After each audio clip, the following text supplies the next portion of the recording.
இந்த ஊருக்கு இந்த மாதிரி ஒரு சபையா ஆண்டவர் ஏற்படுத்தி நீங்கள் அவங்களெல்லாம் ஆசீர்வதிக்க ஆண்டவருக்கு உங்களை கொண்டு இருக்கிறாங்க.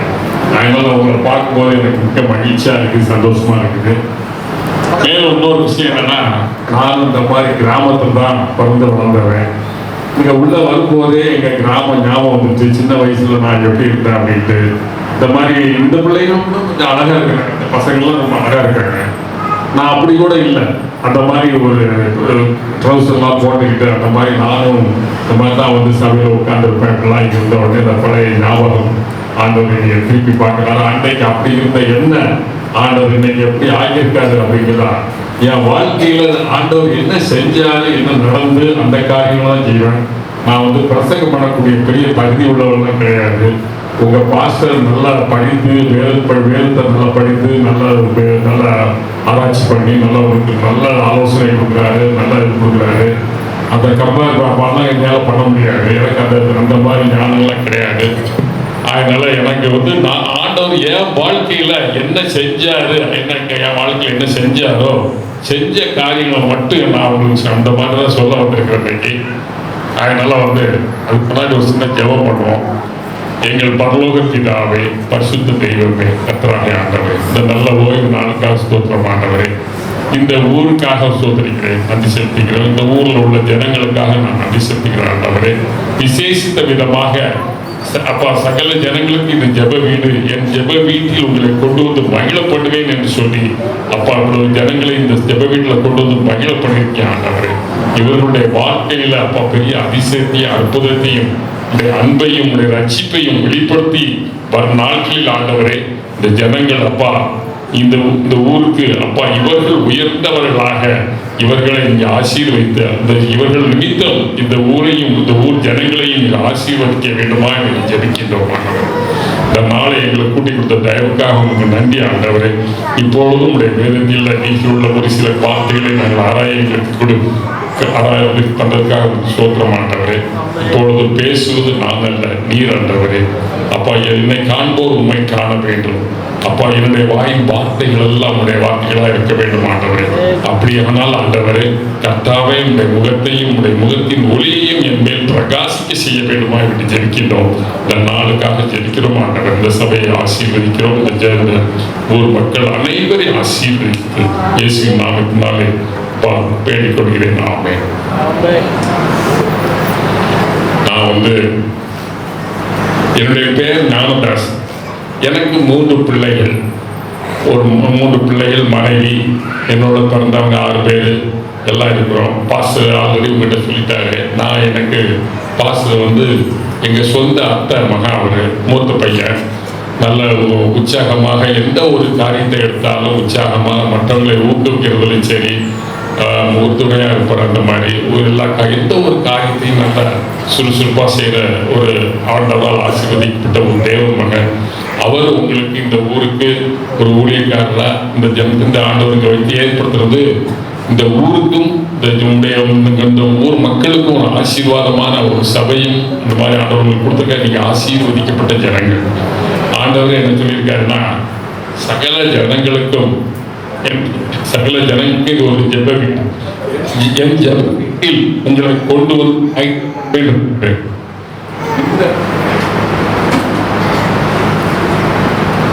இந்த நாள் வந்து உங்களுக்கு ஒரு ஆசீர்வாதமான நாள். இந்த நாள் உங்களுடைய வாழ்க்கையில் ஒரு மறுமலர்ச்சியை உண்டு பண்ணுற நாளாக நான் விசுவாசிக்கிறேன். கர்த்தர் என்ன வந்து பார்த்தீங்கன்னா என்ன சொல்லியிருக்காருன்னா, கர்த்தர் நல்லவர் என்பதை ருசித்து பாருங்கள் அப்படின்னு சங்கீதம் 34:8 சொல்லியிருக்கேன். நல்லவர் என்பதை எப்படி ருசிக்கிறோம்? நாம உண்மையிலே நம்ம கர்த்தவர் நல்லவர் என்பதை ருசிக்க தான் இந்த இடத்துக்கு வந்திருக்கிறோம். அப்படின்னா அந்த வேதத்தில் உள்ள வார்த்தைகள் எல்லாம் என்ன சொல்லியிருக்கேன்னா, இந்த வார்த்தைகள் எல்லாம் அவருடைய அப்பம், அவருடைய அதாவது இந்த உள்ள ஆகாரங்கள். அப்போ நாம் என்ன பண்ணுறோம்னா, ஃபஸ்ட்டு வந்து கர்த்தர் நல்லவர் என்பதை ருசிக்கணும்னா அதுக்கு முன்னாடி வந்து ரசிக்கணும். இந்த வேதத்தில் உள்ள காரியங்கள்லாம் எப்போ ஏற்பட்டுக்கிறத ரசிக்கணும், அதுக்கப்புறம் ருசிக்கணும், அப்புறம் வந்து நீங்கள் வந்து அதை வந்து ஆலோசிக்கணும். அப்படி அந்த மாதிரி இந்த காரியங்கள்லாம் நான் பண்ணுறேன். நான் இந்த மாதிரி வாலிப வயசில் நான் கிறிஸ்தவ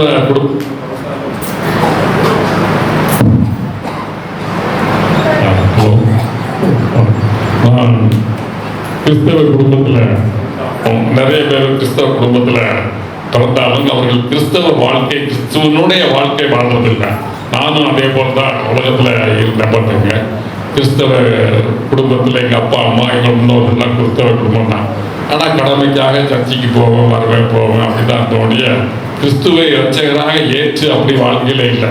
நிறைய பேர் என்ன பண்ணுவோம், நம்ம சாப்பிடுவோம், அதாவது நம்ம சாப்பிட்ற ஆகாரத்தில் நம்ம என்ன பண்ணுவோம், இந்த காலத்தில் துரித உணவு அப்படிங்கிற மாதிரி சீக்கிரமாக சாப்பிட்டு வேலையை செய்வோம், எல்லாம் இது பண்ணுவோம் அப்படிங்கிறது அது உடம்புல ஒட்டுதா இல்லையா அப்படிங்கிறது அந்த அளவுக்கு நம்ம அதை ஆராய்ச்சி பார்த்து நம்ம செய்யறதே இல்லை. அது மாதிரி நம்மளை எங்கள் ஊர்லலாம் எங்களை வேதக்காரர்கள்னு சொல்லுவாங்க. இந்த வேதக்காரர்கள் அப்படின்னா எப்படி இருக்கணும், எப்படி வாழணும் அப்படிங்கிறத நம்ம அதை கற்றுக்கிட்டோம்னா நம்ம நம்முடைய ஆவி, ஆத்மா, சரீரம் எல்லாத்துலேயும் ஆண்டவர் நம்மளை உயர்த்தி நித்திய ராஜ்யத்திலையும் கொண்டு செல்வார். பைபிள் என்ன சொல்லியிருக்கு அப்படின்னா, முதலாவது தேவனுடைய ராஜ்யத்தையும் அவருடைய நீதியை தேடுங்கள், அப்பொழுது இவைகளெல்லாம் உங்களுக்கு கூட கொடுக்கப்படும் சொல்லியிருக்கு. முதலாவது எப்பவுமே நம்ம தேவ ராஜ்யத்தையும் அவருடைய நீதி தான் தேடணும்னு சொல்லியிருக்கு. நம்ம என்ன பண்றோம்னா, உலக பிரச்சனை, உலகத்தினுடைய கஷ்டம், வேதனை, துன்பம், இந்த காரியங்கள்லாம் இருக்கிறதுனால என்ன பண்றோம் அப்படின்னா, நாம உலகத்தினுடைய வேலையும் உலகத்தினுடைய பொருளாதாரத்தையும் நம்ம தேடுறோம். ஆண்டவர் என்ன சொல்றாரு, ஆகாயத்து பச்சைகளை கவனித்து பாருங்கள், அவைகள் விதைக்கிறதும் இல்லை, அறுக்கிறதும் இல்லை அப்படின்னு சொல்லியிருக்காரு. அவைகள் வேலை செய்யறதே இல்லை, ஆனா ஆண்டவர் அவர்களை போஷிக்கிறாரு. ஆனா அவைகளை போஷிக்கிற தேவை நான் உங்களை போஷிக்காம இருப்பானா அப்படின்னா, அதனால வேலை செய்யக்கூடாதுன்னு சொல்ல வரல. நான் வேலை செய்யாதவன் சாப்பிடலாகாதுன்னு வேதம் சொல்லுது. வேலை செய்யணும். ஆனா சிலவங்க வேலை வேலை வேலை வேலைன்னு முக்கியத்துவம் கொடுப்பாங்க. என்ன பண்ணுவாங்கன்னா, குடும்பத்தை கவனிக்க மாட்டாங்க, வேலையில ரொம்ப முக்கியம் கொடுப்பாங்க. ஓட்டி கிடைச்சா ஓட்டி செய்வாங்க, டே நைட்டு செஞ்சு வேலை வேலை வேலை வேலைன்னு அவங்க உடம்பையும் எடுத்து எல்லாத்தையும் கடைசியில் என்ன பண்ணுவாங்கன்னா, இங்கேருந்து வெளிநாட்டில் போய் எல்லாத்தையும் குடும்பத்தெல்லாம் விட்டு பணத்தை சம்பாதிச்சு வந்துடுவாங்க. ஆனால் நல்ல ஒரு வீடை கட்டிட்டு அதில் அனுபவிக்க முடியாது. அவங்க என்ன பண்ணுவாங்கன்னா, இந்த கம்ப்யூட்டரில் போட்டு அவங்க வீட்டை வெளிநாட்டில் ரசிப்பாங்க. கடைசியில் என்ன ஆகும்னா, இவங்க வேலை வேலை வேலை வேலைன்னு செஞ்சு கடைசியில் பார்த்தீங்கன்னா அவங்க உடம்புல விட்டு இல்லை அப்போ யாரையும் ரிட்டையர்டு லைஃப்பில் அவங்க என்ஜாய் பண்ணவே முடியாது. அப்படி நம்ம இருக்கக்கூடாது. நம்ம எப்பவும் ஃபர்ஸ்ட் முதலாவது தேவனுடைய ராஜ்யத்தையும் நீதி, ஆலயத்துக்கு வரணும், பைபிளை படிக்கணும், சபையில் சொல்லிக் கொடுக்குற மாதிரி பாஸ்டர் சொல்கிற மாதிரி நம்முடைய வாழ்க்கை முறைகள்லாம் ஏற்படுத்திக்கிட்டாங்க. எல்லா ஆண்டவர் நம்மளை முழுசா நம்ம வாழ்க்கையில ஒரு குறைவு இல்லாம சமாதானம், சந்தோஷமான, மகிழ்ச்சியா வைப்பாரு. இப்ப என்ன எடுத்துங்க, நானும் ஃபர்ஸ்ட் அப்படி இருந்த நான் ஆண்டவர் என்னுடைய ஆண்டவருக்குள் நான் பல பிஸ்னஸ்லாம் பண்ணியிருக்கேன். பார்த்தேங்க, வரும்போது சென்னைக்கு வரும்போது 70 ரூபா கொடுத்து எங்கள் அப்பா எங்கள் ட்ரெயின் ஏற்றி வச்சாரு. நான் அந்த 70 ரூபாயோட வந்தேன். பார்த்தேங்க, இங்கே வேலை வேலை வேலைக்கெல்லாம் தேடி பார்த்தேன். கடைசியில் ஒரு நாள் 3 ரூபா 50 காசுக்கு அம்பத்தூர் எஸ்டேட்டில் நான் வேலைக்கு சேர்ந்தேன். இந்த 3 ரூபா 50 எஸ்டேட்டில் வேலை செய்து பெற்றோர்களை கண்ணப்பட சொல்லியிருக்கேன். அதுலேயும் பார்த்தீங்கன்னா நான் 90 ரூபா தான் எனக்கு வர வந்ததில்லை. அதில் நான் என்ன பண்ணுவேன்னா, ஒரு 40 ரூபா எங்கள் குடும்பத்துக்கு அனுப்புவேன். அப்படிலாம் நான் இருந்து பார்த்தேங்க. ஏன்னா அந்த மாதிரி வாழ்ந்த என்ன நானும் அந்த மாதிரி வாழ்ந்துட்டு இருந்தேன். அதுக்கப்புறம் பிஸ்னஸ், சின்ன ஒரு பிஸ்னஸ் ஆரம்பித்தேன். அந்த பிஸ்னஸ் ஆரம்பிக்க பணம் கிடையாது. என் கையில் ஒரு வாட்ச் இருந்தது. அந்த வாட்சை விற்று அதை வாட்சுக்கு வச்சு தான் நான் ஆரம்பித்தேன். ஆனால் ஆண்டவர் கொஞ்சம் கொஞ்சமாக, ஏன்னா என்னுடைய கதையெல்லாம் நிறைய என்னுடைய ஆர்டர் செய்த இந்த கதையெல்லாம் சொல்லணும். ரொம்ப அவங்க பாசத்துக்கு இந்த மாதிரி 5 மணி ஆகிடும், அதெல்லாம் ஆகிடும். அப்படி நான் டைம் எடுக்க விரும்பலை. நான் அந்த மாதிரிலாம் ஆள் கிடையாது. சீக்கிரமாக நான் உங்களை என்ன பிடிச்சி கொஞ்சம் காரியங்கள் மட்டும் சொல்கிறேன், சொல்லிட்டு ஆண்டவர் அந்த மாதிரி 70 ரூபாயில் என்ன ஆண்டவர் இன்னைக்கு ஆண்டவர் எப்படி வச்சிருக்காரு அப்படின்னா, நான் இந்த மாதிரி ஆலயத்தில் உட்கார்ந்துருப்பேன். ஃபர்ஸ்ட்டு ஆலயத்தில் உட்கார்ந்து இருக்கும்போது ஒரு சபையில் போகும்போது எல்லாம் காணிக்கை டைம் வரும். காணிக்கை டைம் வந்தால் எல்லாம் அந்த காணிக்கை பொட்டியில் அப்போ பையில் எடுப்பாங்க. காணிக்கையெல்லாம் பையில் எடுப்பாங்க. போடும்போது அப்போல்லாம் சில்லறை காசு 10 காசு, 20 காசு, 4 அணா, அந்த மாதிரி 10, 4 அணா, 5 காசு, இப்படி காசாக தான் விடுவாங்க. என்ன ஆண்டவரே, அப்போ அந்த காசு சவுண்ட் என் காதில் கேட்கும். நான் நினச்சிடுவேன், என்னடா ஆண்டவரே, வானத்தையும் பூமியும் சகலத்தையும் படைத்த தேவன், நாங்கள் நீர் ஐஸ்வர்ய சம்பளம்னு பைபிள் பார்க்குறோம். ஆனால் இந்த காணிக்கை எடுக்கும்போது நானும் இந்த மாதிரி பிச்சை போடுற மாதிரி உங்களுக்கு போடுறேங்க. நானும் அந்த மாதிரி சில்லறையை போட்டு உங்களை கேவலப்படுத்தணுமா? என்ன ஆண்டவர், நான் இந்த கூட்டத்திலலாம் நான் ஒரு வித்தியாசமான மனிதனாக இருக்கணும். அதனால நான் சில்லர்லாம் போட மாட்டேன். அதனால போட்டால் நான் போடுற சவுண்டு கேட்கக்கூடாது, சத்தமே கேட்காது. அப்போ எதை போடணும்? பேப்பரில், அதாவது ரூபா நோட்டு தான் போடணும்.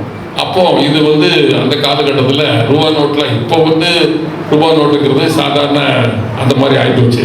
சில்லறைங்கிறது நான் சொல்றது இதெல்லாம் 40 ஆண்டுகளுக்கு முன்னால் உள்ள காலத்தை சொல்கிறேன்.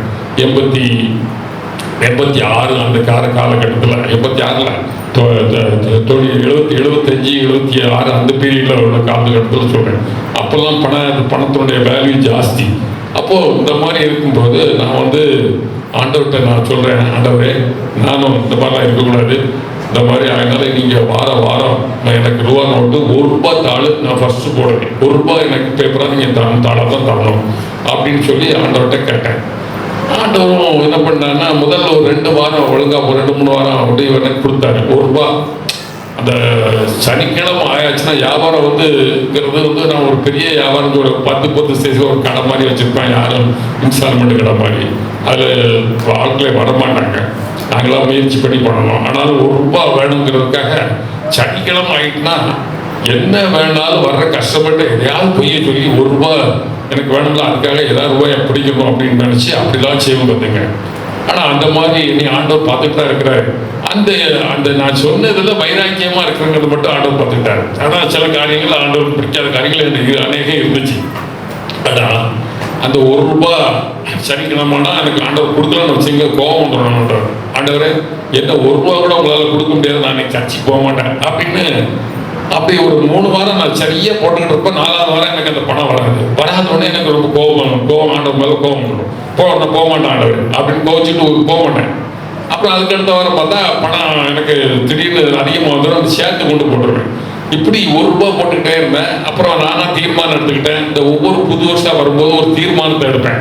இந்த வருஷம் நான் இந்த ₹1 ஆரம்பிக்கிறது அந்த மாதிரி. அப்புறம் இந்த ஜர்தா பீடா பான் பராக்கி இது மாதிரி போடுற பழக்கங்கள்லாம் ஃப்ரெண்டோட சேர்ந்து போடுறது, சிகரெட் அடிக்கிறது, இந்த மாதிரி கெட்ட பழக்கம் இருக்கும். இது மாதிரி காரியங்கள் தான் புது வருஷம் வந்தாச்ச உடனே ஒரு தீர்மானம் எடுத்துக்குவேன். ஆண்டவரே இந்த வருஷம் நான் இந்த சிகரெட் குடிக்கிற பழக்கத்தெல்லாம் விட்டுருவேன். அதாவது ரொம்ப குடிக்காரன்னு சொல்ல முடியாது, கொஞ்சம் ஃப்ரெண்டோட ஜென்ஸ் அடிக்கிறது, அது மாதிரி பீடா போடுறது, ஜர்தா போடுறது, இந்த மாதிரி பழக்கம்லாம் உண்டு.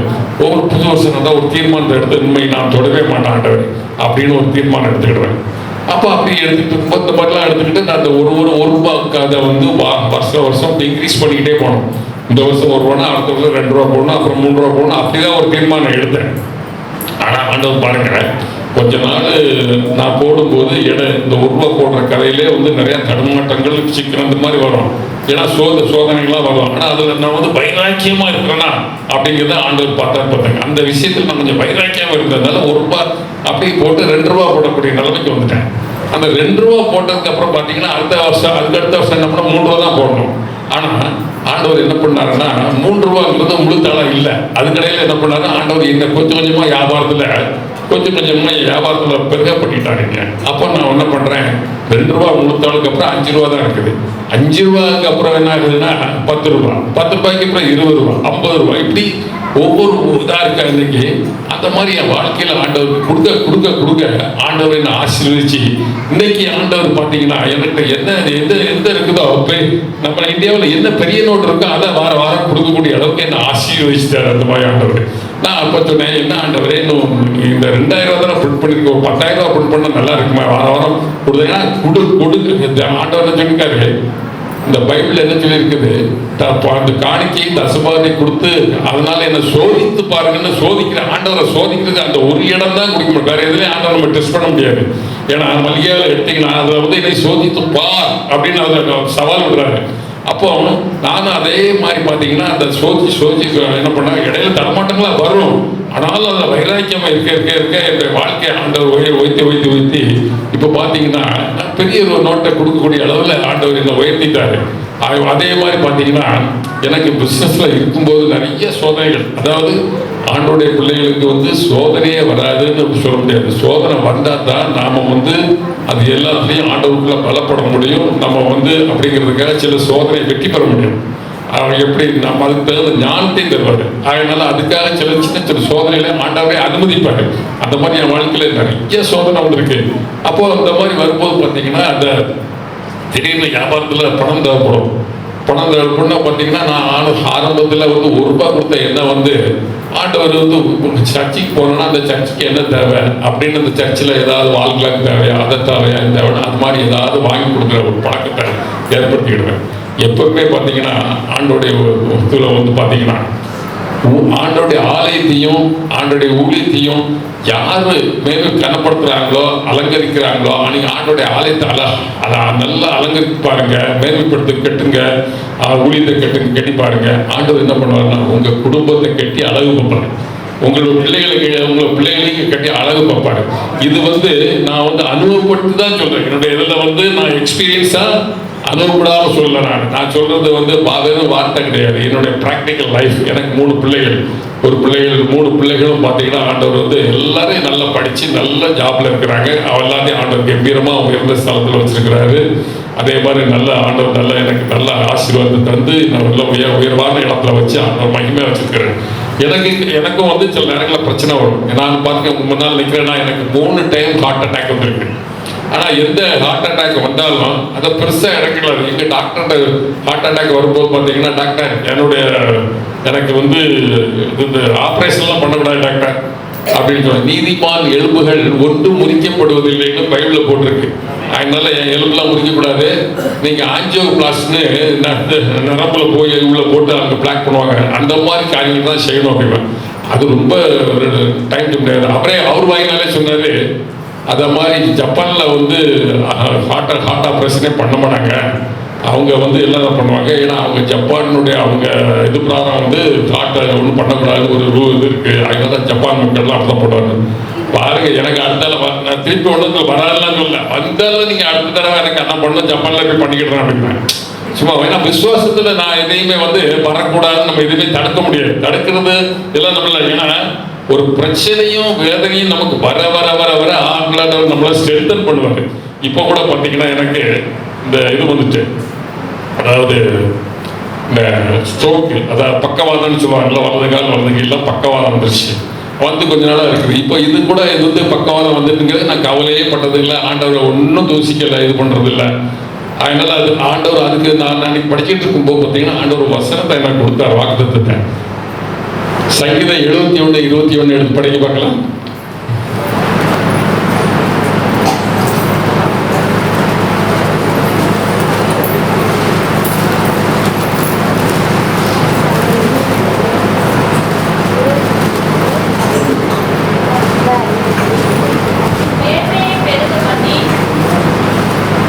என் மேன்மையை பெருக பண்ணி என்னை மறுபடியும் பேசுகிறேன். எனக்கு இந்த வசனத்தை எனக்கு ஆண்டவர் கொடுத்துட்டாரு. அதனால இந்த வாசத்தை கொடுத்து இது வந்து எனக்கு ஆண்டவர் இந்த வசனத்தை கொடுத்தோடனே ஆண்டவர் இந்த வசனத்தை கொடுத்தாரு. அதனால வந்து அதுக்காக நான் காத்துக்கிட்டு இருக்கேன். என் மேன்மையை திரும்பவும் பெருக பண்ணி, நான் எப்பவுமே பார்த்தீங்கன்னா நடக்கும்போது நெஞ்சை நிமித்து கொஞ்சம் ஆண்டவர் எனக்கு கம்பீரமாக தான் நடக்க வைப்பார். நல்லா டிப் டாப்பாக அந்த மாதிரி இன் பண்ணி அந்த மாதிரி தான் பண்ணி மற்றவங்களுக்கு அப்படி தான் இருந்துட்டு இருக்கேன். இந்த ஹார்ட் அட்டாக் வந்த உடனே சில காரியங்கள் இன் பண்ணுறதுல சில காரியங்கள்லாம் கொஞ்சம் ப்ராப்ளம் வந்துச்சு. என்ன ஆண்டவரே அப்படின்னு வசனத்தை படிக்கும்போது இந்த வசனத்தை எனக்கு பார்த்து தம்ம கொடுத்துருக்காரு.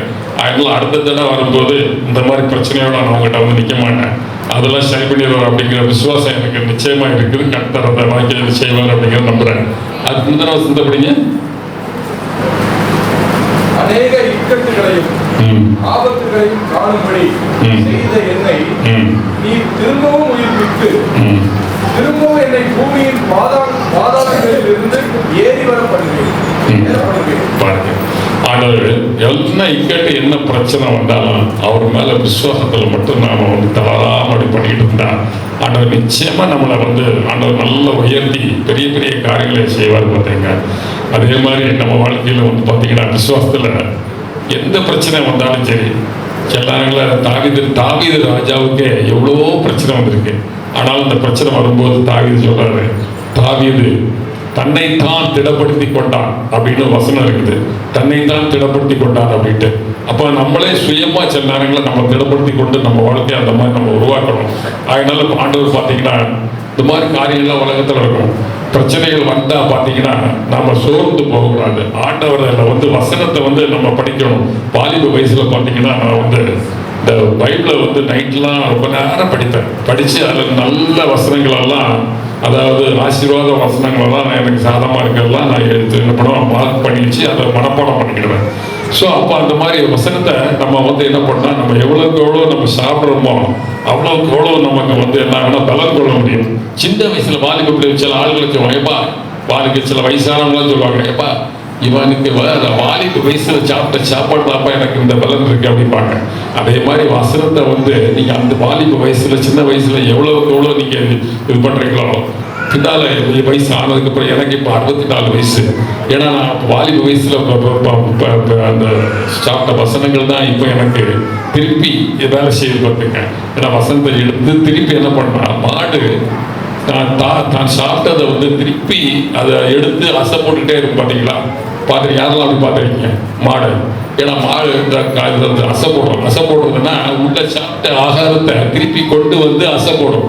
அதே மாதிரி நாம் இந்த எவ்வளவுக்கு எவ்வளோ வசனத்தை நம்ம உறுதியாக நம்ம படிக்கிறப்போ அந்த வசனத்தை அப்பப்போ தியானிச்சுக்கிட்டே நம்ம அசை போடுற மாதிரி தியானிச்சுக்கிட்டே இருந்தோம்னா அது என்ன ஆகுன்னா, நல்ல விட்டமினா ஆண்டவர் அந்த ஆவிக்குரிய விட்டமினா நம்ம உடம்புல சேர்ற மாதிரி ஆவிக்குரிய காரியம் நம்ம வாழ்க்கையில, விசுவாச வாழ்க்கையில எல்லாத்துலேயும் விருத்தி ஆகும். அந்த மாதிரி காரியங்களை வந்து நம்ம இப்போ ஒரு வேளை நம்ம வந்து அந்த மாதிரி படிக்கணும். அது அசை போடுறது என்ன அப்படின்னா, என்ன ஆவிக்குரிய பார்த்தீங்கன்னா நம்ம ஜெபிக்கணும். அதாவது அந்த வசனத்தை எடுத்து நம்ம ஜெபிக்க எந்த பிரச்சனை வந்தாலும் வெற்றி பெறும். எந்த பிரச்சனை வந்தாலும் முடிவை பற்றி நம்ம கவலைப்பட மாட்டோம். ஏன்னா முடிவு நமக்கு தான் சாதகம், நமக்கு தான் ஜெயம் வரும் அப்படிங்கிற ஒரு விசுவாசம் இருக்கிறோம். அப்போ எந்த ஜெபம் தான் ஜெயம் அப்படின்னு ஒரு இதில் இருக்குது. ஜெப நம்ம எவ்வளோ அந்த மாதிரி ஜெபிக்க ஆரம்பிக்கணும். ஜெபிக்கிறத வந்து வசனத்தை எடுத்து நீங்கள் ஏற்கனவே கொஞ்சம் படித்து வச்சிருக்க வசனத்தை எடுத்து நம்ம இருதயத்தில் நம்ம ஆண்டவரோடு தியானித்து ஜெபிச்சோம்னா நம்ம வந்து அந்த மாதிரி காரியங்கள்லாம் ஆண்டவர் நம்மளை நல்லா வழி நடத்தி நம்ம குடும்பத்தை ஆசீர்வதிப்பார். அதே மாதிரி பார்த்தீங்கன்னா எனக்கு வாழ்க்கையில் பார்த்தீங்கன்னா எவ்வளோ பிரச்சனைகள், எவ்வளோ வேதனைகள் வந்துச்சு. வியாபாரத்தில் நான் வந்து பார்த்தீங்கன்னா எத்தனையோ கடைகளை வச்சிருக்கிறேன், மூடி இருக்கேன், லட்சம் வரும். ஆனால் ஒரு நாள் ஆண்டவர் நான் தூசிச்சதே இல்லை. ஆண்டவர் ஆனாலும் வந்து திருப்பி அதாவது நீதிமா 7 விழுந்தாலும் எழுந்திருப்பான்ற மாதிரி என் வாழ்க்கையில் திரும்ப எழுத்து பண்ணியிருக்கேன். ஆனால் நான் வந்து ஆரம்ப காலத்தில் பார்த்தீங்கன்னா நல்ல அப்போல்லாம் வந்து லட்சாதிபதி தான் பெருசு. இப்போ வந்து லட்சாதிபதினா ஒன்றுமே கிடையாது. அந்த காலத்தில் வந்து லட்சாதிபதி ஆகணும், லட்சாதிபதி லாட்டரி டிக்கெட்லாம் லட்சாதிபதி ஆகிட்டோம்னா அந்த பேப்பரில் நியூஸ் வரும். அந்த மாதிரி நான் லட்சாதிபதி ஆகணும் ஒன்றுமே இல்லாத டைப்பில் அப்படின்னு மனசில் நினச்சிக்கிட்டு பிரச்சனை இல்லா பிச்சைக்காரனாய் வாழ்வதை காட்டிலும் சிக்கல் உள்ள செல்வந்தனாய் வாழ்வதே மேல் அப்படின்னு சொல்லி நான் வாயில வந்து சொல்லிட்டு இருப்பேன்.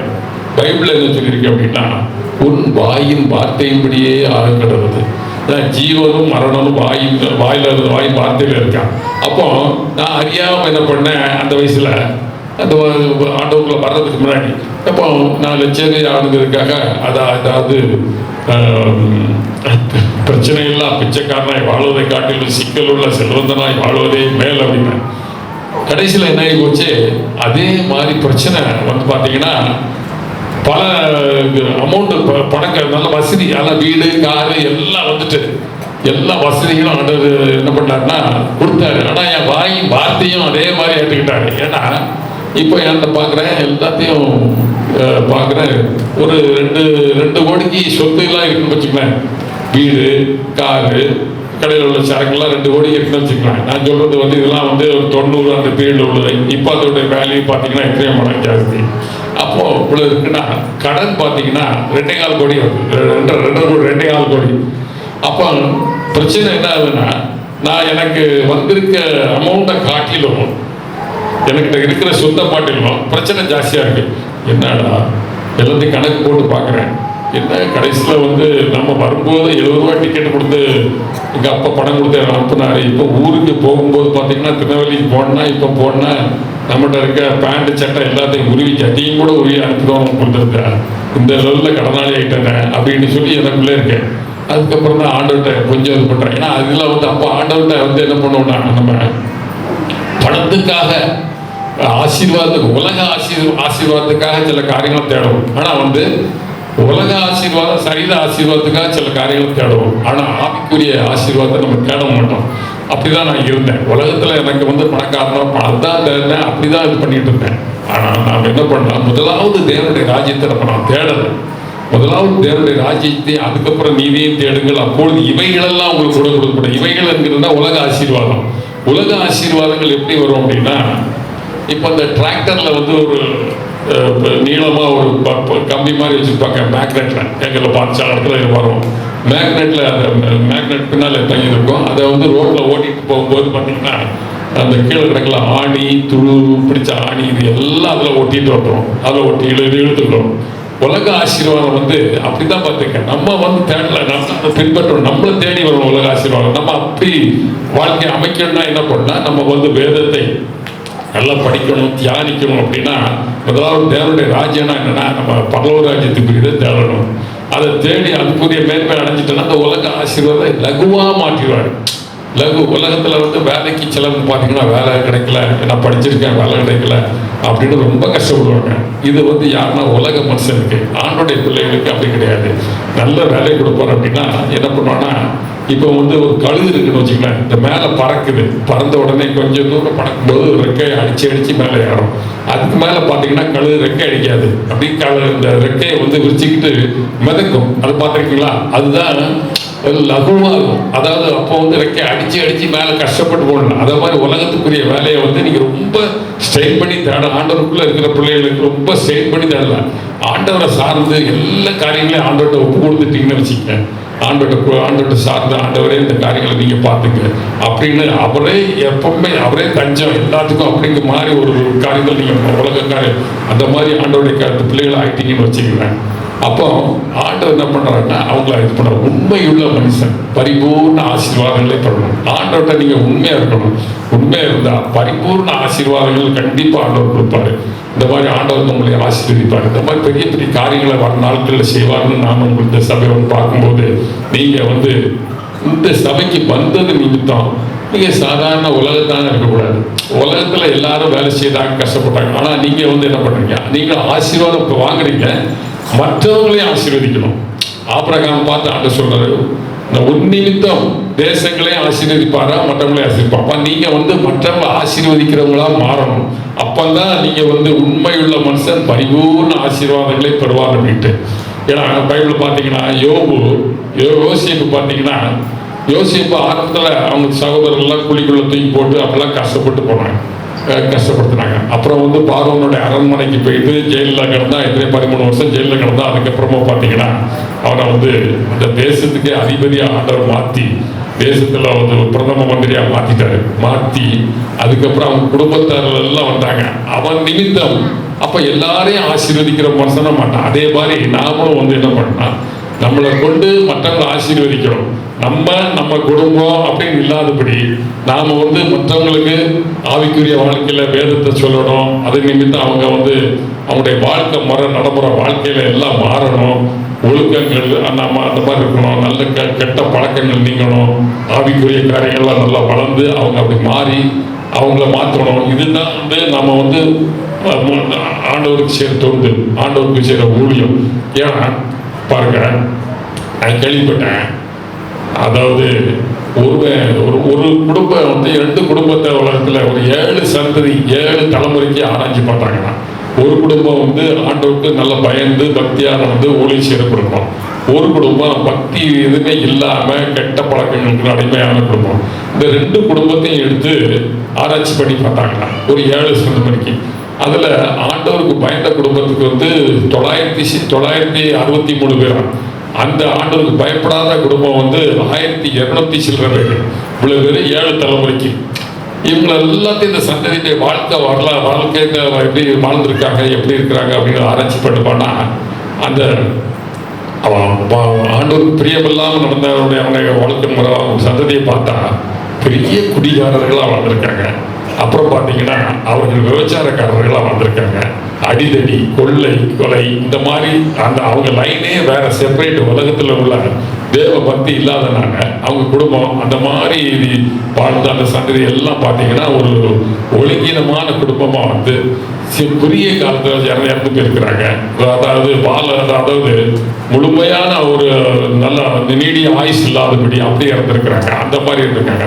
அந்த ஆண்டவருடைய கர்த்தருக்கு பயந்து ஊழியம் செஞ்ச அந்த குடும்பத்தை எடுத்து பார்த்தீங்க அப்படின்னா ஐஏஎஸ் ஆஃபீஸர், ஐபிஎஸ் அதிகாரி, அதுக்கப்புறம் வந்து அதில் வந்து கலெக்டர்ஸு, அதுக்கப்புறம் பெரிய பெரிய வேலையில் இருந்திருக்கிறாங்க, ஜட்ஜஸாக இருந்திருக்கிறாங்க, அதே மாதிரி மந்திரிகளாக இருந்திருக்கிறாங்க. கடவுளுக்கு பயந்த குடும்பம். இன்னைக்கு நீங்கள் எப்படி இருக்கலாம், பட் ஒருவேளை போக போக உங்கள் குடும்பம், உங்கள் தலைமுறை, உங்கள் சந்ததியும் அதே மாதிரி வரணும் அப்படின்னா நீங்கள் வந்து அந்த மாதிரி வந்து நம்ம ஆண்டவருக்குள்ளுக்கு பயந்து தேவ பக்தி உள்ள பிள்ளைகளாக நம்ம வாழ்ந்தோம்னா நம்ம சந்ததியும் அதே மாதிரி ஆண்டவர் பெருக பண்ணுவார். அந்த வாழ்க்கை, நம்ம சந்ததியுடைய வாழ்க்கை பார்த்தீங்கன்னா நல்ல படிப்பு, தேவ ஞானம், பயம், அந்த பக்தி கொடுத்து அந்த மாதிரி ஐஏஎஸ் அதிகாரிகள், ஐபிஎஸ், இந்த மாதிரி காரியங்கள் எல்லாம் ஆண்டவர் எந்த குடும்பத்தில் செஞ்சது போல நம்ம உங்கள் குடும்பத்திலையும் ஆண்டவர் நிச்சயமாக செய்வார். ஏன்னா எங்கள் குடும்பத்தில் எடுத்திங்கன்னா பெரிய படிப்பு எங்கள் அப்பாவுக்கு கிடையாது, எங்கள் அம்மாவுக்கு கிடையாது, எனக்கும் பெரிய படிப்பு கிடையாது. இப்போ எங்கள் பிள்ளைகள்லாம் பார்த்தீங்கன்னா எல்லாம் பிஏ படித்து நல்ல ஒரு பையன் வந்து அமெரிக்காவில் இருக்கிறான், கொடுத்தாயிட்டான். ஒரு பையன் வந்து ஒரு கம்பெனியில் டைரக்டர், அதாவது அந்த கம்பெனியில் ஒரு 300 பேர் வேலை செய்கிறாங்க. அதில் வந்து ஆண்டவர் அவனுக்கு டைரக்டர் போஸ்ட் கொடுத்துருக்காரு. இன்னொரு பையன் வந்து ஒரு என்ஜிஓ கம்பெனி, அது ஒரு ஃபாரின் கம்பெனி, அதில் டைரக்டராக இருக்கிறான். ஸோ ஆண்டவர் பார்த்தீங்கன்னா ஒருவன் எனக்கு ஒழுங்கிதான் பிதாவானவர் கனம் பண்ணுவார் அப்படிங்கிறது வந்து இப்படி நம்ம குடும்பம், நம்ம சந்ததி இப்படி தான் நிறைய தலைவர் ஆண்டவர் பண்ணிக்கிட்டு இருப்பாரு. ஸோ இந்த காரியங்களெல்லாம் பார்த்தீங்கன்னா என் வாழ்க்கையில் நடந்து ஆண்டவர் எனக்கு பண்ண அற்புதம் அதிசயத்தை தான் நான் உங்கள்கிட்ட நிறைய சொல்லிட்டு இருக்கிறேன். அதனால நீங்களும் அந்த மாதிரி பண்ணுங்க. அதே மாதிரி வியாபாரத்தில் பார்த்தீங்கன்னா எனக்கு ஒரு தடவை பார்த்தீங்கன்னா நெருக்கம் வந்துட்டு, நெருக்கம்னா நான் அந்த ஏசி பிஸ்னஸ்லாம் பண்ணிக்கிட்டு இருக்கேன். இந்த sale tax, income tax, central எக்ஸைஸ்லாம் நீங்கள் இருக்குது. வரி ஆஃபீஸர்லாம் வந்து திடீர்னு ரைடு வந்துட்டாங்க, செக் பண்ணிட்டு வந்துட்டு எல்லாம் வந்தாங்கன்னா அவங்கெல்லாம் வந்து என்ன பண்ணால் ஃபைல்லாம் எடுத்துகிட்டு போயிட்டு பெனால்ட்டி உங்களுக்கு இவ்வளோ போடணும், 42 லட்சம் போடணும் அப்படிங்கிறான். நான் வியாபாரத்தை பார்த்தா அந்த அளவுக்கு சம்பாதிச்சதே கிடையாது. அப்போ தான் கொஞ்சம் ஆரம்பித்து கொஞ்ச நாள் ஆச்சு, நல்லா போச்சுன்னா யாரோ பெரிய கம்பெனிக்காரங்களாம் கொடுத்த ப்ரெஷர் எழுதி போட்டு எனக்கு பிரச்சனை கொடுத்ததுனால அவங்க இந்த மாதிரி பண்ணாங்க. ஏன்னா ஒரு போட்டு 150% பெனால்ட்டி அப்படின்னு சொல்லி இது பண்ணாங்க. என்னால் அவ்வளோ கட்டவே முடியாது, ஏன்னா அந்த அளவுக்கு கட்ட முடியாது அப்படின்ட்டு நானும் வேற சென்ட்ரல் மினிஸ்டர் லெவலில் ஆளெல்லாம் அனுப்பி பிடிச்சி ரொம்ப ட்ரை பண்ணி பார்த்தேன். அது ஒன்றும் சரி வரல. என் கையில் அந்த நேரத்தில் ஒரு 37,000 ரூபா தான் இருந்துச்சு. உடனே ஆண்டவர்கிட்ட சொன்னேன், ஆண்டவரே நீங்கள் வந்து எல்லாத்துக்கும் நீதிபதி, நீதே நீதிபதியாக இருக்கிறதுனால ஆண்டவரே இங்கே எனக்கு வழக்காடுறவளை நீ வழக்காடுவேன்னு சொல்லியிருக்கீங்க. என் பிரச்சனை என்ன பண்ணுறேன், இப்போ வந்து ரொம்ப நான் வழக்காடிய உங்கள்கிட்ட வந்து வழக்காடுறேன், வக்கீலாக நியமிக்கிறேன். அதனால் இப்போ என்கிட்ட 37,000 தான் இருக்குது. அதனால் நீங்கள் வந்து அதுக்கு ஃபீஸ் இருந்தாங்க அப்படின்னு சொல்லி காணிக்கப்பட்டு கொண்டு போட்டேன் அந்த ஃபீஸு. அதுக்கப்புறம் நீங்கள் என்ன பண்ணுங்க, முடிச்சு கொடுத்ததுக்கப்புறம் அந்த கொஞ்சம் மேலே ஃபீஸ் கொடுத்துறையா அப்படின்னு ஒரு அமௌண்ட்டை மனசில் நினச்சிக்கிட்டேன்.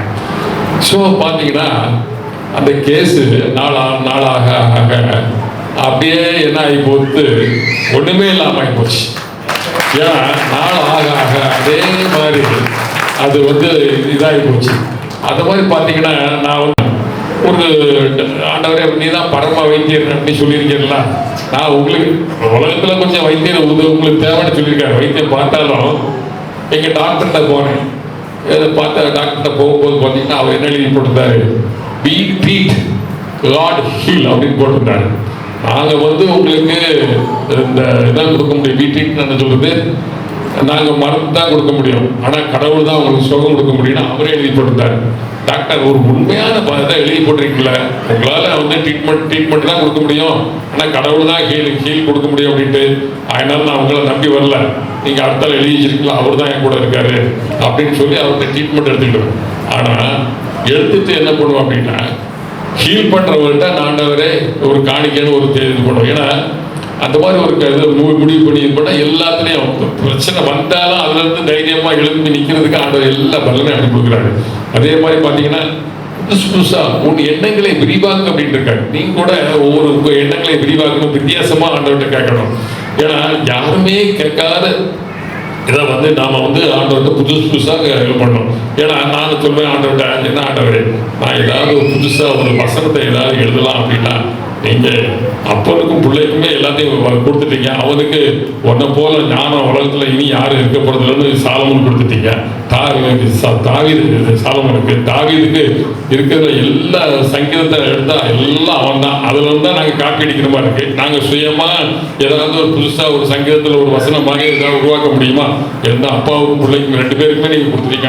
ஞானத்தையும் கொடுத்துட்டீங்க, எல்லாம் கொடுத்தீங்க. நாங்க எங்க இருந்து இதுல இருந்தா காப்பி அடிச்சு எதையாவது ஒண்ணு உருவாக்க நினைச்சா அதுல இருந்தா இருக்கு. ஒரு பாட்டு பாடினா கூட ஃபாதர் பெர்க்மன்ஸ் பாடினா கூட சங்கீதத்துல இருந்தா வார்த்தை எடுக்கிறாரு. அதுல இருந்தா ஒரு பாட்டை பாடுறாரு. என்ன ஆண்டவரே இப்படிலாம் பண்ணி வச்சுட்டீங்க, எல்லாத்தையும் மொத்தமாக வாங்கி கொடுத்தீங்க, எங்களுக்கு ஏதாவது கொஞ்சம் கொடுங்க அப்படின்னு இப்படிதான் கேட்பாங்க ஆண்டவர்கிட்ட. ஏன்னா ஆண்டவர்கிட்ட பேசும்போது நீங்க நம்ம அவருடைய பிள்ளை அப்படிங்கிற மாதிரி உரிமையா நீங்க பேசலாம். இப்படிதான் ஒரு ரொம்ப ஞானமா அதாவது பேசணும் அப்படின்னு கிடையாது. நம்ம இதயத்துல ஆண்டோட பேசும்போது நான் அப்படிதான் பேசுவேன். என்ன ஆண்டவரே, நானே சொல்லிடுவேன், ஞானதாசின் தேவனே எனக்கு இறங்கும். ஏன்னா மோசையின் தேவன், ஐயோ அந்த தேவன் ஆபிரகாமின் தேவன் சொல்றாரு. ஏன் இந்த 21ஆம் நாட்டுல ஞானதாசின் தேவனா இருக்கக்கூடாது? அதனால ஞானதாசின் தேவனே எனக்கு இறங்கும். ஏன்னா எங்க அம்மா என்ன பண்ணுவாங்கன்னா, என்ன ஏதாவது பணம் கேட்பாங்க. பணம் கேட்கும் போது எங்க பணம் இருக்காது அந்த நேரத்துல. அப்ப நான் என்ன சொல்லுவேன், ஞானதாசின் தேவனே எனக்கு இருக்குன்னு ஜெபம் பண்ணுங்க, ஆண்டவர் காப்பாத்துட அப்படின்னு இப்படி சொல்லுவேன். அடிக்கடி இந்த மாதிரி சொல்லுவேன்.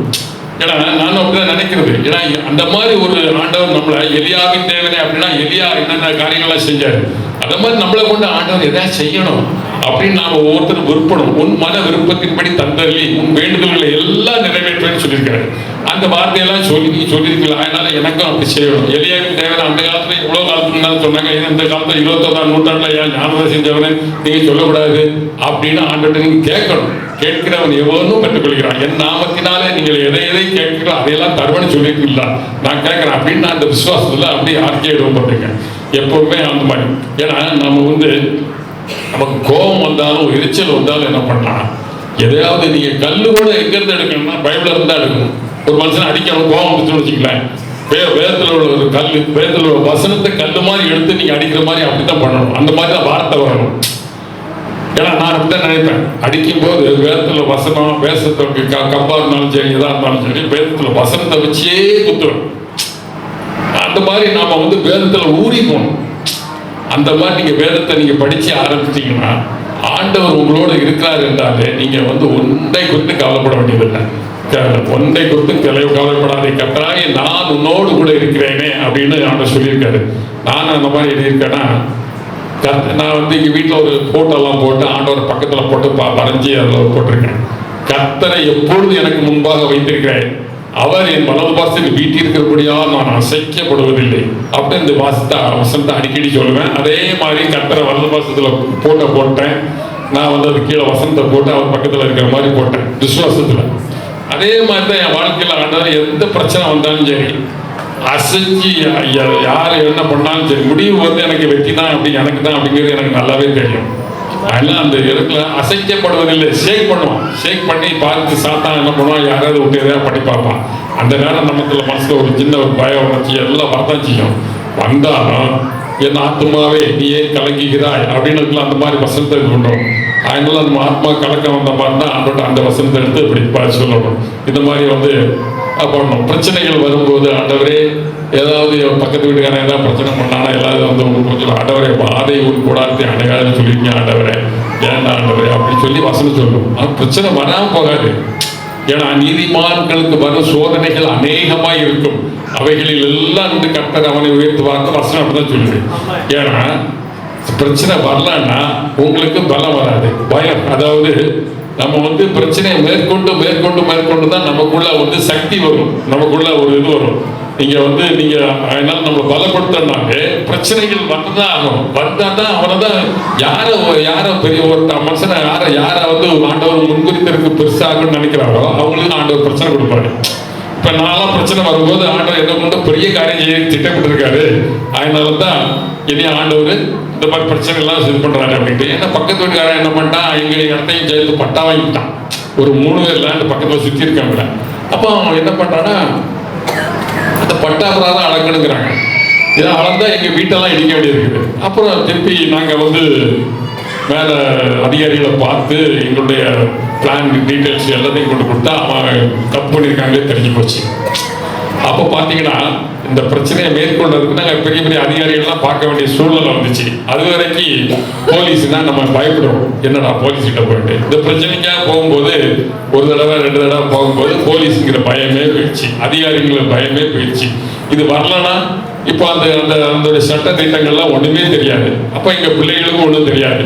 அப்ப எங்க பிள்ளைகள்லாம் சொல்லும்போது அவனை கட்டாதப்பா, அவனை கொண்டு ஆண்டவர் நமக்கு சில காரியங்கள் கற்றுக் கொடுக்குறாரு. இன்னைக்கு தான் பட்டானா என்ன, சிட்டானா என்ன, நம்ம வந்து இதுன்னு ஆண்டவர் இது வரைக்கும் உனக்கும் தெரியாது, நானும் அதை முயற்சி பண்ணேன். இதெல்லாம் இந்த காரியங்கள் தான் ஆண்டவர் சொல்லிக் கொடுக்கறதுக்காக தான், நம்மளை கொண்டு பெரிய காரியங்களை செய்யறதுக்காக தான் இந்த காரியங்கள்லாம் நம்ம குடும்பத்துக்கு கற்றுக் கொடுக்குறாங்க. அதனால இந்த மாதிரி காரியம் வந்ததுனால நீங்க வந்து அவனை பற்றி அவன் மேல கோவப்படாதீங்க. அவன் தான் ஏன்னா நம்ம வந்து இப்போ ஒரு காலேஜில் படிக்கணும்னா நீங்க பார்த்தீங்கன்னா காலேஜில் பெரிய பெரிய நல்ல காலேஜில் போய் சேரணும்னா ஒரு கேபிடேஷன் ஃபீஸ், இது டாக்டர் கோர்ஸ்லாம் படிக்கணும்னா 50 லட்ச ரூபா கொடுக்கணுமா, 50 லட்ச ரூபா. அப்போ அந்த மாதிரி படிக்கணும்னா அவ்வளோ கொடுக்குறாங்க. நாமளும் அந்த மாதிரி சில காரியங்களை கற்றுக்கணும்னா சில காரியங்கள் இந்த மாதிரி உலகத்தில் வந்து என்ன பண்ணா போலீஸ் அங்கங்கே போகும்போது நமக்கு செலவினங்கள் டைமிங்கில் எல்லாம் வேஸ்ட் ஆகும், பெட்ரோல் வேஸ்ட் ஆகும். இந்த மாதிரி வரும்போது ஆண்டவர் அப்படி கொடுக்காருன்னு பாசிட்டிவாக நம்ம எடுத்துக்கணும். ஆண்டவர் நம்மளை அந்த மாதிரி கற்றுக் கொடுக்குறாரு அப்படின்ட்டு உண்மையிலே அந்த மாதிரி வர்ற காரியங்கள்லாம் நிறைய காரியங்களை எங்க பிரச்சனைகள்லாம் வரும்போது ஆண்டவர் கற்றுத்தராரு அப்படின்னு நினச்சி உண்மையிலே இப்போ கற்றுத்தர்றதுனால உலகத்தில் ஏதாவது பிரச்சனை வந்தால் நம்ம வந்து என்ன பண்ணுவோம், அதை டேக் ஈஸி பார்த்துக்கலாம் அப்படிங்கிற அளவுக்கு ஆண்டவர் நம்மளை வந்து பலப்படுத்துறாரு. இதுதான் உண்மை. நிறைய பேருக்கு தெரியவில்லை. நம்ம சோர்ந்து போயிட்டு சில நேரங்களில் என்ன பண்றோம், படுத்து தூங்கி மாதிரி நினைச்சு பயப்படுவோம். பயமே பட வேண்டியதில்லை. ஏன்னா நீங்க ஆண்டோடைய பிள்ளைகளா இருந்தா எதையுமே பட வேண்டியது. எல்லா காரியத்தையும் கர்த்தர் மேல் ஒரு பாரத்தை வைத்து விடு, அவர் உண்மை ஆதரிப்பார்னு வசனம் இருக்குது. நாம என்ன பண்ணுவோம்னா எடுத்த உடனே சில நேரங்களில் உலக பிரச்சனை பார்த்தானே உடனே வைக்கல தேடுவோம். நம்ம ஒரு பிரச்சனை வந்தா ஃபர்ஸ்ட் டாக்டர் என்ன பண்ணுவோம், பிரச்சனை வந்துட்டுனா ஒரு பிரச்சனைனா உடனே பாஸ்டர் போய் தேடி போக மாட்டோம், சர்ச்சுக்கு போயிட்டு ஜெபம் பண்ண மாட்டோம், வீட்டில் ஜெபம் பண்ண மாட்டோம். உடனே அதுக்குரிய ஆளை தேடுவோம், ஒரு கன்சல்டன்ட் தேடுவோம். ஒரு வியாதின்னு வந்துச்சுன்னா சில நேரங்களில் என்ன பண்ணுவோம், எங்கள் சர்ச்சில் ஒருத்தர் இருக்காரு, அதாவது நம்ம பாஸ்டருக்கு சொந்தக்காரர் தான். அவங்க பாஸ்டருக்கு அவங்க அம்மா கூட பிறந்த தம்பி, அவருக்கு ஹார்ட் அட்டாக் வந்துச்சு. நேரே என்ன பண்ணாருன்னா ஹார்ட் பிரச்சனை வந்த உடனே நீ எங்கே டாக்டர்லாம் கொண்டு போனாங்க, சர்ச்சுக்கு கொண்டு போனோம். சர்ச்சில் வந்து கொஞ்ச நேரம் படுக்க போட்டாங்க, அப்புறம் சரியாக போச்சு. அதுக்கப்புறம் டாக்டர்கிட்ட போனாரு, பார்த்துட்டு ஒன்றும் இல்லை சரியாகிட்டு அப்படின்ட்டு. அதனால அந்த மாதிரி அவருடைய விசுவாசம் அப்படி, உன் விசுவாசத்துக்கு இப்படியே உனக்கு ஆகக்கூடாது பைபிள் சொல்லியிருக்கு. அந்த மனுஷன் என்ன பண்ணுவாருன்னா சர்ச்சில் வந்து படுத்து கொஞ்ச நேரம் கிடந்தாரு, சரியாகிட்டு. நான் எங்களுக்கே ஆச்சரியமா இருந்துச்சு, என்னடா இது நம்மளை காட்டிலும் மொட்டை விசுவாசமா இருக்குது, நம்மளாம் அப்போ ஒன்றுமே இல்லையா அப்படின்னு நான் நினச்சிக்கிட்டேன். ஏன்னா அந்த மாதிரி கூட்டிகிட்டு போகிறதுக்கு ஆள் தான் இருந்தாங்க. என் பையன் கூட கூட்டிகிட்டு போகிறேன், தாத்தா அங்கே கூட்டிகிட்டு போகலாம், அங்கே போங்க டாக்டர் போகலாம். வேண்டாம் நீ ஃபஸ்ட்டு சர்ச்சைக்கு கூட்டு போ அப்படின்னு அந்த மாதிரி ஒரு விசுவாசத்தை அவர் வச்சிருக்கிற மொட்டை விசுவாசம் வச்சிருக்காரு. சர்ச்சை உள்ளேயும் சரியாக வரமாட்டார், வெளியே தான் இருப்பார், சமைப்பார், சர்ச்சையில் எல்லாம் பண்ணுவார். ஆனால் பார்த்தீங்கன்னா அவர்கிட்ட அந்த மாதிரி ஒரு மொட்டை விசுவாசம், சர்ச்சில் உள்ள எல்லா காரியங்களையும் எல்லாம் செய்வார், அது பண்ணுவார். ஏன்னா அவர் அந்த காரியங்களை சொல்கிறோடனே ஆண்டோடைய பிள்ளைகளுக்கு ஆண்டோடைய ஆசீர்வதிக்காத இன்னொரு உதாரணம் சொல்கிறேன், ஒரு கதை சொல்கிறேன். எங்கள் சொந்த ஊர், எங்கள் அம்மா ஊரில் ஒருத்தர் இந்த மாதிரி ஒரு பெரிய சர்ச்சை, எங்கள் ஊர் கிராமத்து சர்ச்சில் வந்து சர்ச்சை எப்பவும் பார்க்குற ஒரு கோயில் குட்டின்னு நாங்கள் அவங்களெல்லாம் கோயில் குட்டின்னு தான் சொல்லுவோம். சர்ச்சை பார்ப்பார், சர்ச்சை துடைப்பார், கிளீன் பண்ணுவார், பெல் அடிப்பார், எல்லாம் அந்த காரியங்கள்லாம் செய்து கோயில் குட்டி. அவர் பேர் கோவில் பிச்சை. ஆளை பார்த்தீங்கன்னா அழகு இருக்காது, சௌந்தரியம் ஒன்றும் இருக்காது, பல்லாம் நீண்டு இருக்கும், ஒன்றும் ஒரு லுங்கி கட்டியிருப்பார், வேஷ்டி கட்டியிருப்பார், இப்படி தான் இருப்பார், அசிங்கமாக தான் இருப்பார். நான் சின்ன வயசு, அவருக்கும் பெரிய வயசு. நான் இந்த மாதிரி பசங்களாக இருக்கும்போது, இந்த மாதிரி பையங்களாக இருக்கும்போது அவரை பார்த்துருக்கேன். அண்ணா என்ன கூடுவோம். ஆனாலும் வந்து அவர் குடும்பத்திலே ஒரு வசதியான குடும்பம் கிடையாது, சாதாரண ரொம்ப ஓலை வீடு அந்த மாதிரிலாம் இருக்கும். அவரை யாரும் மதிக்கக்கூடிய அளவுக்கு அவருக்கு ஒரு தகுதி இல்லை. ஆனால் இன்னைக்கு பார்த்தீங்கன்னா அந்த சர்ச்சில் வந்து ஒரு 10 வருஷம் பாரு, எனக்கு தெரிஞ்ச சின்ன வயசு பூரா அவர் சர்ச்சிலே தான் கிடப்பார். சர்ச்சில் வேலை செய்வார், சர்ச்சு துடைப்பார், சர்ச்சில் சேர் துடைப்பார், சேரை போடுவார், உட்காருவார், எல்லா காரியங்களும். சர்ச்சில் அங்கே பெல் அடிக்கணும், ஊர்லெல்லாம் பெல் அடிப்பாங்க, சர்ச்சு பெல்லு, அதெல்லாம் அடிப்பார், எல்லா காரியங்களையும் செஞ்சுட்டு இருந்தார். திருப்பி நானும் சென்னைக்கு வந்துட்டு பிஸ்னஸ் இங்கே வந்து செட்டில் ஆகிட்டேன். அவரை திருப்பி ஒரு தடவை ஊருக்கு கிராமத்துக்கு போகும்போது பார்த்தீங்கன்னா காரில் அவருக்கு வந்திருக்காரு. கார்லாம் வந்து பார்த்துருக்கா யாருப்பா அப்படின்னா, நம்ம கோயிலுக்கு நடந்தா அப்படின்னா என் தம்பி, இன்னொரு தம்பி, ஊரில் உள்ள தம்பி. என்னாடி இன்னைக்கு அவர் பெரிய ஆள் ஆகிட்டாருனே அப்படின்னு சொல்லி அங்கே போய் கோயம்புத்தூரில் போய் ஒரு ஃபேக்ட்ரி போட்டிருக்காரு, இந்த பெட் கிரைண்டர்லாம் தயார் பண்ணுற ஃபேக்ட்ரி போட்டிருக்காரு, பெரிய ஆள் ஆகிட்டாரு இருக்கு. அப்புறம் அப்போ பேசிக்கிட்டு திருப்பி அவர் சென்னைக்கு வந்தார். சென்னைக்கு வரும்போது என்ன வந்து கடையில் வந்து பார்த்தாரு, தம்பி நல்லா என் பிள்ளைகளுக்கு மாப்பிள்ளை இருந்தால் சொல்லு தம்பி அப்படின்னாரு. மாப்பிள்ளை இருந்தால் சொல்லு, நான் 300 500 போகும், அதாவது 3 கிலோலேருந்து 5 கிலோ வரைக்கும் நகை போடுறேன், ஸ்கார்பியோ கார் கொடுக்குறேன், ஒரு வீடு கொடுக்குறேன், அப்புறம் எனக்கு இருக்கிறதெல்லாம் பொம்பளை பிள்ளைகள் தான், எல்லாமே பொம்பளை பிள்ளைகள் தான், அதனால சொத்து எல்லாம் அவங்களுக்கு தான் சேரும் அப்படிங்கிறாரு. அப்போ ஆண்டவர் மனுஷனை பார்க்குற, மனுஷனோ முகத்தை பார்க்குற, கத்ததோ இருதயத்தை பார்க்குறாருன்ற மாதிரி அந்த மனுஷன் பாருங்க, ஒருவர் எனக்கு ஊழியம் செய்தார் பிதாவானவர் கனம் பண்ணுவாருங்கிற வார்த்தையை அவரு மூலமாக தான் நான் நிறைய காரியங்கள் அந்த உணர்ற மாதிரி ஆண்டவர் சொன்னார். அவர் பார்த்தீங்கன்னா இன்னைக்கு கோயம்புத்தூர்ல பெரிய கோடீஸ்வரர். அந்த மாதிரி பார்த்தீங்கன்னா வீட்டு முன்னால திராட்சை பழம் தொங்குதான், அந்த மாதிரி வீட்டை கட்டி அழகானது வச்சு ஆண்டவர் அவர் அழகுபடுத்தி அந்த மாதிரி உயர்ந்த ஸ்தானத்தில் வச்சுட்டாரு. ஒண்ணுமே இல்லாம ஒரு சாதாரண மனுஷனை இந்த ஆலயத்துல வந்து ஊழியம் செஞ்ச மனுஷன், அவர் பிரசங்கம்லாம் பண்ண மாட்டாரு, ஆலயத்தை துடைப்பாரு, ஆலயத்தை கிளீன் பண்ணுவார், சுத்தப்படுத்துவார், ஆலயத்தில் உள்ள எல்லா வேலைகளையும் அவர் செய்வார், கூட்டுவார், இந்த மாதிரி காரியம் தான் செஞ்சாரு. இன்னைக்கு பார்த்தீங்கன்னா இன்னைக்கு உயிரோட இருக்காரு. அந்த மனுஷனை ஆண்டவர் எவ்வளவு உயர்த்திருக்காருன்னு பார்த்தா, ஒருத்தர் நம்ம ஆண்டவரோட ஊழியத்தில் ஐக்கியமா இருந்தோம்னா ஆண்டவர் நம்மளுக்கு எப்படி அவங்க வருங்கால சந்ததி எப்படி மேன்மைப்படுத்துறாரு அப்படிங்கிறதுலாம் பார்த்தீங்கன்னா அந்த மாதிரி ஆண்டவர் அநேக காரியங்கள் நான் சாட்சி அனுபவம் சொல்ல முடியும், நிறைய காரியங்கள் சொல்ல முடியும். அதே மாதிரி உங்களுடைய இந்த சபையிலையும் உங்களையும் ஆண்டவர் அதே மாதிரி பெரிய காரியங்களை செய்யும்படி செய்வார், உங்களை உயர்த்துவார், ஆசீர்வதிப்பார். ஆலயத்துக்கு வர்றதை விட்டு விடாதீங்க. ஆலயத்தில் வந்து நீங்கள் மட்டும் இல்லை, தனிப்பட்ட வாழ்க்கையில் நீங்கள் எப்பவும் பைபிள் நிறைய படிங்க, பைபிளை படிச்சுட்டு அதை தியானிங்க, ஜெபிங்க. ஆண்டவர் பெரிய காரியங்களை உங்கள் வாழ்க்கையில் செஞ்சு வர நாட்களில் நாங்கள் பார்க்கும்போது உங்களுடைய பிள்ளைகள் இப்போ ஒருவேளை உங்களுக்கு வயசாகிருக்கலாம், எனக்கு வயசாகிட்டு ஆண்டவர் எங்கள் சந்ததியை வைத்துவார், சந்ததி சிறந்ததையாக ஆண்டவர் உங்களை வைத்துவார். உங்கள் பிள்ளைகளை என்ன பண்ணுவாங்க, பெற்றோர்களுக்கு கீழ்ப்படுகிற பிள்ளைகளாக தருவார். இன்னைக்கு பார்த்தீங்கன்னா பெற்றோர்களுக்கு பிள்ளைகள் படிச்சுட்டு சம்பாதிக்க ஆரம்பிச்சுன்னா பெற்றோர்களை கனம் பண்ணுறதில்ல, கீழ்ப்படுகிறதில்ல, அவங்க வார்த்தைகளை கேட்கறதில்ல.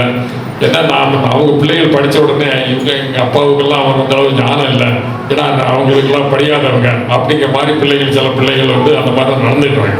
ஆனால் ஆண்டவருடைய பிள்ளைகள், ஆண்டவரை பற்றி அறிந்த பிள்ளைகள், அந்த ஆண்டவருடைய குடும்பத்தில் வந்து அந்த மாதிரி ஆண்டவர் ஏற்படுத்த மாட்டார். பெற்றோர்களை கனப்படுத்துகிற உங்களுக்கு பிள்ளைகளாக தருவார். உங்கள் பிள்ளைகள் வந்து அதாவது உங்கள் பிள்ளைகளை உங்களுக்கு எழுப்பு பண்ணி மற்றவங்க முன்னால் உங்களை உயர்த்தி காமிப்பார், அந்த மாதிரி மேன்மைப்படுத்துவார், அந்த மாதிரி பெரிய காரியங்கள்லாம் செய்வார். இந்த நாளையும் அப்பா எனக்கு இந்த உங்கள் சர்ச்சில் வந்து எனக்கு பேச கொடுத்த டைம் பாஸ் கொடுத்துரும். இந்த அநேக காரியங்கள் இருக்குது, நிறைய காரியங்கள் இருக்குது, என்னால் இவ்வளோ ரொம்ப பேச முடியாது. மற்ற காரியங்கள்லாம் என் பாஸ்டருக்கு உங்கள் பாஸ்டருக்கு என்னுடைய வாழ்க்கை முறைகள், எங்கள் குடும்பத்தினுடைய எல்லா ஏற்று எல்லாம் தெரியும், அவருக்கு தெரியும். அதனால சில காரியங்களை நான் அவங்க பாஸ்டர் மூலமாக அநேக காரியங்களை அப்பப்போ சொல்லுவார். அதனால் அவர் வெளிப்படுத்திருப்பார். நான் இத்துடன் என்னுடைய சாட்சியை படுத்துகிறேன். கர்த்தர் உங்களை ஆசீர்வித்து மேன்மைப்படுத்துவானாக. ஆமென்.